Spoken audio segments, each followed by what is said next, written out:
우리 옆에 분들하고 인사하겠습니다. 십자가를 경험합시다 라고 그렇게 인사하겠습니다. 예, 우리 한 번 더 인사하겠습니다. 십자가의 사랑을 경험합시다 라고 인사하겠습니다. 예, 고난주간 수요 예배입니다. 고난주간 수요 예배에 어떤 본문을 가지고 말씀을 전할까 이렇게 고민을 하다가 사실 한 달 전쯤에 제가 이 고난주간에 수요 예배를 맡게 되어지면 예수님의 기도의 내용을 같이 살펴보고 싶었습니다. 그런데 지난주에 이승환 목사님께서 그 본문을 하셔서 제가 다시 고민을 하다가 이 본문으로 그렇게 정하였습니다. 여러분, 이 본문을 통하여서 우리가 하나님의 사랑을 누리고 예수 그리스도의 사랑을 누리고 십자가까지 우리가 좀 생각하면서 이 말씀을 보았으면 좋겠습니다. 여러분, 이 말씀을 여러분들이 읽으시면 이미 여러분들은 마음속에 고 목사가 어떤 이야기를 할 것이라는 것을 익히 다 가지고 계실 줄로 압니다.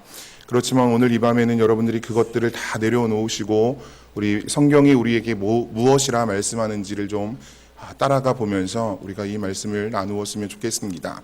여러분, 사실 오늘 이 본문은 11절로 32절까지의 말씀만 읽으면 안 되는 본문입니다.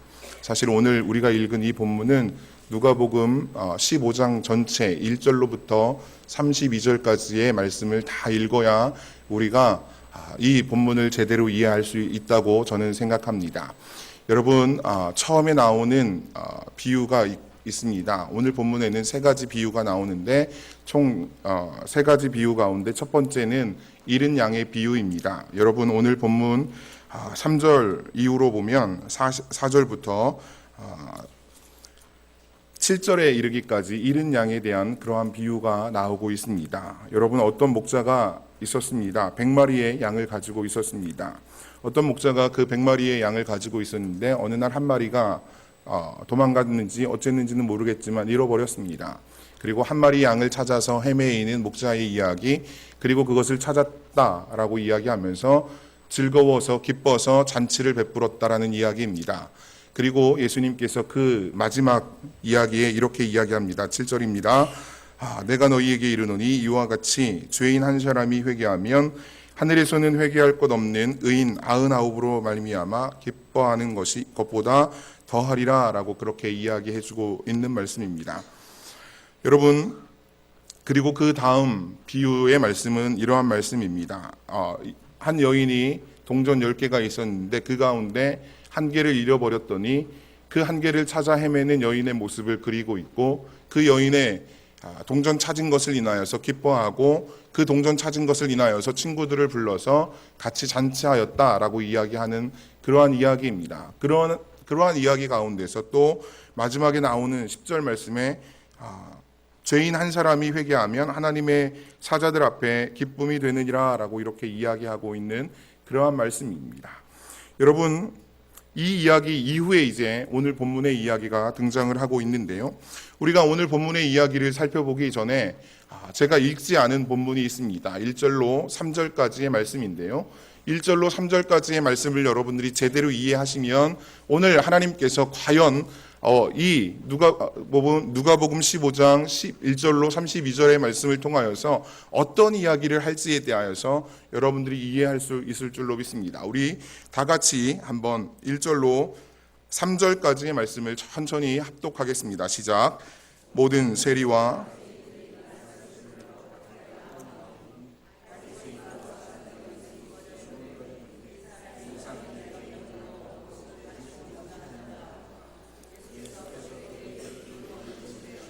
예수님께서 이 본문의 말씀은 비유로 이르시되라고 그렇게 성경은 기록해주고 있습니다. 예수님께서 비유로 이야기하셨는데 왜 그 이야기를 비유로 하셨는지에 대하여서 우리가 좀 생각해 보기를 원합니다. 1절의 말씀에 보면 모든 세리와 죄인들이 예수님 앞으로 말씀을 들으러 나왔다라고 이야기합니다. 수많은 군중들이 있었습니다. 그 수많은 군중들 가운데 모든 세리들과 죄인들이 예수님 앞에 나왔습니다. 그런데 예수님은 그들을 버리지 않으셨습니다. 배척하지 않으시고 그들을 보듬어 주었고 그들과 함께 식사 자리에 같이 참여했다라고 성경은 우리에게 이야기해 줍니다. 여러분, 그러한 이야기 가운데 바리새인들과 서기관들이 등장을 합니다. 그 바리새인들과 서기관들이 등장을 하면서 예수님께서 왜 그렇게 죄인들과 함께 식사를 하는지 의문이 생겼습니다. 그러면서 의문하고 있는 그 사람들에게 오늘 예수님께서는 이 말씀을 비유로 이야기해 주고 있다는 사실입니다. 여러분, 의심하고 있는, 그러니까 모든 죄인들, 모든 세리들과 함께 식사하고 있는 그 예수님의 모습을 이상히 여기는 바리새인들과 서기관들, 그들에게 예수님께서 하시는 이야기라는 사실을 우리가 기억해야 합니다. 여러분, 이제 그것을 생각하면서 우리가 본문 속으로 들어가 보았으면 좋겠습니다. 여러분, 누가복음 15장의 이야기는 여러분들이 너무나도 잘 알고 있기 때문에 제가 그냥 대충 이야기할 것입니다. 여러분, 어떤 사람에게 두 아들이 있었습니다. 두 아들이 있었는데 그 두 아들에게 두 아들 가운데 작은 아들이, 둘째 아들이 아버지에게 와서 내 분깃을 나누어 주십시오라고 그렇게 부탁을 합니다. 이것은 부탁이 아니라 강요였습니다. 아버지가 살아계심에도 불구하고 감히 자식된 도리로서 아버지 재산을 나에게 주십시오라고 이야기하는 것이었습니다. 그런데 그 이야기에 아버지는 아무 말 없이 큰 아들과 함께 각각 재물을 나누어 주었다라고 그렇게 성경은 이야기합니다.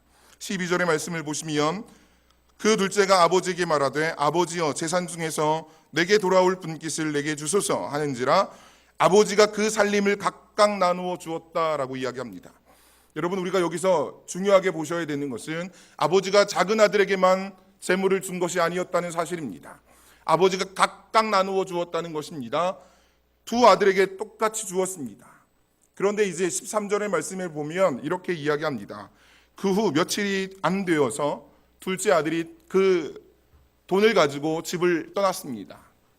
여러분, 우리가 여기에서 유추해 볼 것은 둘째 아들만 집을 떠났다는 것입니다. 큰 아들은 집을 떠나지 않았습니다. 여러분, 둘째 아들이 집을 떠나서 이제 그 재물을 가지고 어떻게 사용했습니까? 성경은 허랑방탕했다라고 이야기합니다. 모든 것을 자기가 쓰고 싶은 대로 모든 계획 없이 그냥 모든 돈을 다 소진하였다라고 이야기하고 있는 것입니다. 허랑방탕했다, 그렇게 이야기합니다. 그러면서 14절에 이렇게 이야기하지요. 다 없앤 후라고 그렇게 이야기합니다. 여러분, 여기에서 이제 반전 아닌 반전이 일어나는 것입니다. 돈이 있을 때 흉년이 들었으면 둘째 아들이 정신을 차렸을 것입니다. 그런데 둘째 아들이 돈이 많았을 때는 그 나라에 흉년이 없었습니다. 그래서 그 돈을 아낌없이 허랑방탕하게 썼습니다. 그 재물을 가지고 그냥 창기와 함께 놀았다라고 그렇게 큰 형이 증언해주고 있습니다. 여러분, 14절의 말씀을 보시면 다 없앤 후 그 나라에 크게 흉년이 들었다라고 성경은 이야기합니다. 그냥 흉년이 든 것도 아니고 어마어마한 흉년입니다. 크게 흉년이 들었다라고 성경은 우리에게 이야기합니다. 그래서 그 다음 구절에 이렇게 이야기하죠. 그가 궁핍했다라고 이야기합니다. 여러분, 이 둘째 아들에게 허랑방탕하게 쓰는 도중에 흉년이 들었으면 그 나머지 돈을 아껴가지고 조금씩 그렇게 살았을 텐데 그 아들이 돈을 다 탕진하고 난 후에 그 나라에 흉년이 들었습니다. 그리고 그 아들이 이제 자기의 모든 돈을 다 탕진하여서 무슨 일을 할 수 있을까? 내가 어떻게 하면 먹을 것을 먹을 수 있을까 고민하다가 유대인들이 가장 싫어하는 돼지 치는 일을 하기 시작했습니다. 그럼에도 불구하고 먹을 것이 없어서 돼지가 먹는 그 음식을 먹게 되었습니다. 그러는 어느 날 이 아들이 돌이키기를 시작합니다. 여러분, 우리 17절의 말씀을 같이 읽겠습니다. 시작. 이에 스스로 돌이켜 이르되 내 아버지에게는 양식이 풍족한 품꾼이 얼마나 많은가. 나는 여기서 줄여 죽는구나. 아멘. 여러분, 여기에서 스스로 돌이켜라는 단어에 주목하시기 바랍니다. 스스로 돌이켰다는 말은 자기의 그 자리에서 돌아서서 다른 곳을 쳐다본다는 그러한 사실입니다. 제가 이렇게 앞을 보고 있다가 뒤를 돌아다보는 것, 그런 것이 바로 스스로 돌이켰다라는 그러한 의미입니다. 여러분, 이 둘째 아들은 스스로 돌이켜서 자기의 아버지의 모습을 생각하게 되었습니다. 자기 아버지 집을 생각하게 되었습니다. 그러면서 18절에 이렇게 이야기합니다. 내가 일어나 아버지께 가서 이르기를 내가 하늘과 아버지께 죄를 지었사오니 라고 이렇게 이야기합니다. 여러분, 이제 17절에 그 둘째 아들이 스스로 돌이켜라고 이야기하면서 18절에 하늘과 아버지께 죄를 지었다라고 이렇게 이야기합니다. 여러분, 이것은 회개의 통탄의 회개를 하는 것입니다. 회개 중에서 자기의 모든 죄를 돌이키는 그러한 회개를 가리키고 있습니다. 여기에서 하늘이라는 것은 유대인들의 쓰는 표현에 하나님 아버지를 부르는 그러한 모습입니다. 여호와 하나님을 부를 때 그들이 직접 여호와 하나님의 이름을 부를 수 없었기에 하늘이라고 가리키면서 하나님을 가리키는 것이었습니다. 이 유대인이었던 둘째 아들이 뭐라고 고백하는 것이냐면 내가 하늘에 있는 하나님께 범죄하였고 내 아버지께 죄를 지었다라고 그렇게 고백하면서 거기서 돌이키겠다라고 그렇게 선언해주고 있는 것입니다. 둘째 아들이 이제 선언했습니다. 돌이켰습니다. 그 둘째 아들이 무엇을 바라보기 시작하였습니까? 아버지를 바라보기 시작하였고 하늘의 하나님을 바라보기 시작하였습니다. 그리고 자신이 지금까지 저질렀던 죄를 되돌아보기 시작하였습니다. 그는 돌이키기를 원하였습니다. 아버지께 가서 내가 아들이라는 그 모든 것들을, 그 권리를 내세울 것이 아니라 내가 낮은 자리에서 내게 종의 자리에서 내가 아버지께 모든 것들을 간구하겠다라고 그렇게 이야기합니다. 아니, 간구할 수도 없으니까 내가 그냥 종으로 살아도 좋겠다라고 그렇게 이야기하고 있습니다. 여러분, 여기에서 우리는 이 둘째 아들의 모습 속에서 우리가 한 가지 생각할 것이 있습니다. 제가 처음에 아주 중요하다는 이야기, 여러분 생각하시죠? 1절과 2절의 이야기 가운데 모든 세리와 죄인을 우리가 좀 생각해 보기를 원합니다. 어쩌면 이 둘째 아들이 모든 세리와 죄인들의 그러한 모습이 아니었을까 우리가 생각해 보아야 될 줄로 믿습니다. 이제 이 이야기가 끝난 이후에 둘째 아들은 길을 떠났습니다. 아버지가 계신 곳으로 갔습니다. 동구박이 아주 멀리 있었습니다. 그런데 아버지는 그 아들을 바라보았습니다. 그 아버지는 그 아들을 보고 내 아들인 줄 알고 벗은 발로 뛰어와서 그 아들을 얼싸안고 입을 맞추고 그 아들의 모든 것을 바꾸어주고 그 아들에게 가락지까지 끼워주고 송아지를 잡아서 잔치를 벌였다는 이야기입니다. 이제 그렇게 잔치를 벌이고 있는 중간에 들에서 농사하던, 들에서 무엇을 하였는지는 정확하게 기록되어지진 않지만 맏아들이 밭에서 일하다가 이제 돌아왔습니다. 자기 집에서 풍악 소리가 나니까 종을 불러서 물어봅니다. 그러자 이제 종이 모든 사실을 다 이야기해 줍니다. 그 사실을 들은 큰 아들은 분개하기 시작하였습니다. 허랑방탕하게 아버지의 재산을 탕진하고 돌아온 그 둘째 아들을 반겨주고 그 아들을 위하여서 송아지를 잡고 그 아들을 위하여서 모든 것을 베풀어 주시는 그 아버지를 보면서 통탄해하고 원망해하고 불평하고 갖은 못된 짓은 다 하고 있는 아들의 모습을 성경은 우리에게 보여주고 있습니다. 그러한 아들을 이제 아버지는 달래기 시작합니다. 여러분 31절로 32절 말씀을 우리가 같이 보시겠습니다. 시작. 아버지가 이르되 예 너는 항상 나와 함께 있으니 내 것이 다 내 것이로되 이 내 동생은 죽었다가 살았으며 내가 잃었다가 얻었기로 우리가 즐거워하고 기뻐하는 것이 마땅하다 하니라 라고 이렇게 이야기하면서 큰 아들, 분개하고 있는 그 아들을 달래주고 있습니다. 이렇게 분개하고 있는 아들을 달래주는 모습, 여러분 우리가 이 성경을 통하여서 보면서 이 큰 아들의 모습이 저와 여러분의 모습은 아닌지 우리가 좀 생각해 보아야 되겠습니다. 하나님께서는 우리에게 계속해서 사랑을 베풀어 주고 계십니다. 하나님께서는 끝까지 우리를 사랑해 주고 있습니다. 그럼에도 불구하고 그 아버지의 사랑을 우리가 알지 못하고 눈치채지 못하면서 우리는 원망하고 불평하고 내 옆에 있는 사람들만 잘 되는 것을 보면서 이 사람은 잘 되는데 왜 나는 안 되는가? 라고 고민하면서 하나님을 원망하고 하나님께 불평하고 있는 우리의 모습은 아닌지 생각해 보아야 합니다. 또한 우리가 이 말씀을 보면서, 이 큰아들을 보면서 1절과 2절에 나오는 바리새인과 서기관들을 좀 생각해 보아야 합니다. 여러분, 마치 바리새인들과 서기관들은 모든 것을 다 받은 유대인들이었습니다. 그럼에도 불구하고 세리들, 그리고 죄인들을 받아주시는 그 예수님의 그 모습을 보면서 시기하고 질투하고 왜 이 사람이 이들과 같이 식사하는 자리에 있는지를 모르겠다고 이야기했던 그 사람들, 우리가 생각해 보아야 된다는 것입니다. 그러한 사람들의 모습이 우리의 모습이 아닌지, 저와 여러분의 모습은 아닌지 우리가 생각해 보면서 오늘 우리가 이 말씀을 읽어야 된다는 사실입니다. 우리가 이 말씀을 보면서 저는 하나님의 그 사랑을 여러분들이 끝까지 누렸으면 좋겠습니다. 하나님은 우리를 사랑하시기를 얼마나 사랑하시는지 성경은 이렇게 고백해 줍니다. 요한복음 3장 16절입니다. 하나님이 세상을 이처럼 사랑하사 독생자를 주셨으니 이는 저를 믿는 자마다 멸망치 않고 영생을 얻게 하려 하신다라고 그렇게 말씀해 주고 있습니다. 하나님은 우리를 사랑하시되 독생자 예수 그리스도를 아낌없이 주기까지 우리를 사랑하신다 성경은 이야기합니다. 그 사랑을 우리는 받았습니다.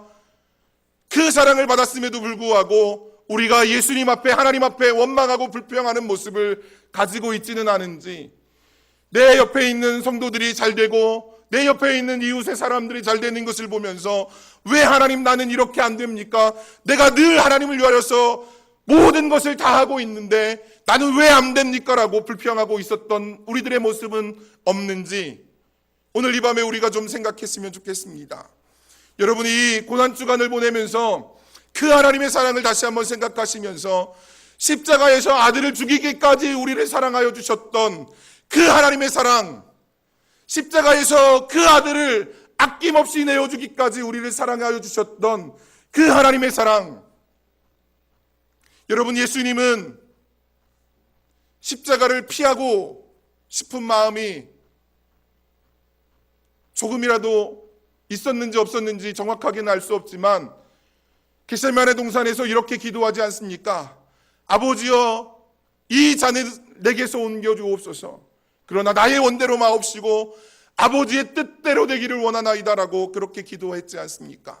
그럼에도 불구하고 하나님은 그 기도를 들어주지 않으시고 당신이 계획하였던 그 계획대로 예수 그리스도를 십자가에 내어주기까지 끝까지 우리들을 사랑하여 주셨던 그 모습을 우리가 생각하면서 그 사랑을 우리가 받아 누린 사람들로서 우리도 그 십자가를 묵상하시고 그 십자가에서 날마다 우리를 위하여서 눈물을 흘리시고 계신, 날마다 우리를 위하여서 통회하고 자복하고 계시는 그 하나님의 사랑을 우리가 다시 한번 믿고 우리가 그 사랑을 다시 한번 경험하고 나아가야 되지 않겠습니까?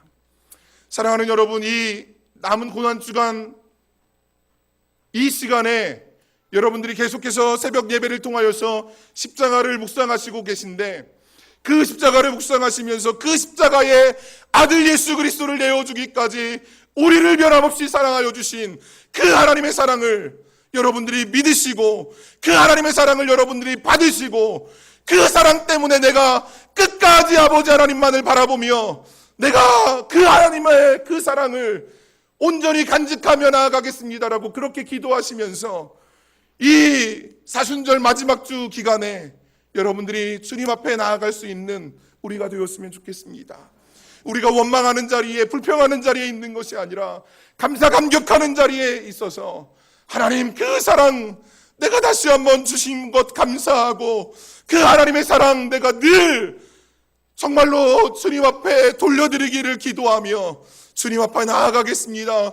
주님 나를 다시 한번 붙들어 주시고 나를 다시 한번 사용하여 주시고 나를 다시 한번 인도하여 달라고 여러분들이 그렇게 기도하시면서 주님 앞에 나아갈 수 있는 우리 태평중앙교회 모든 성도들이 되었으면 좋겠습니다. 그리함으로 말미암아 우리가 이제는 더욱더 그 사랑 때문에 우리 교회의 모든 지체들이 한몸 되어서 우리가 정말로 그 십자가의 그 사랑을 가지고 그 은혜를 가지고 우리가 주님 앞으로 나아가 예수님이 이 땅에 다시 오시는 그날까지 끝까지 충성하며 끝까지 그 사랑에 화답하여 드리며 우리가 그 십자가의 사랑, 그 영원하신 하나님의 사랑을 되돌려 드릴 수 있는 우리 모든 성도들이 되어 주시길 주님의 이름으로 축복합니다. 아멘. 기도하겠습니다. 하나님 아버지, 은혜와 사랑을 감사합니다. 아버지 하나님께서는 오늘 이 비유의 말씀의 아버지처럼 끝까지 우리를 사랑하여 주시고, 못난 자식들이, 못난 자녀들이 아버지를 원망하고 불평하고 때를 쓰고 억지를 부려도 그 하나님의 사랑은 끝까지 우리를 향하고 계신다는 것을 우리가 다시 한번 생각해 보았습니다. 주님, 변함없으신 아버지의 그 사랑을 우리가 받은 자녀들로서 하나님의 사랑을 외면치 아니하고 그 사랑 앞에 감사 감격하며 우리가 달려나아갈 수 있도록 주님, 저희들을 붙들어 주시고 인도하여 주시옵소서. 아들을 십자가에 내어 죽이기까지, 그 고통스러운 십자가에서 물과 피를 다 쏟기까지 우리를 사랑하여 주셨던 그 사랑을 우리가 온전히 간직하면서 하나님 앞에 영광을 올려드리기를 다짐하고 결단하기를 소원하오니, 주님, 우리 태평중앙교회 모든 성도들을 붙들어 주시고 담임 목사님을 중심으로 하여 우리 모든 성도가 계속해서 십자가를 묵상하면서 하나님 앞에 그 사랑을 올려드릴 수 있도록 주님, 저희들을 붙들어 주시고 사용하여 주시옵소서. 감사드리옵고 거룩하신 예수님의 이름으로 기도 올리옵나이다. 아멘.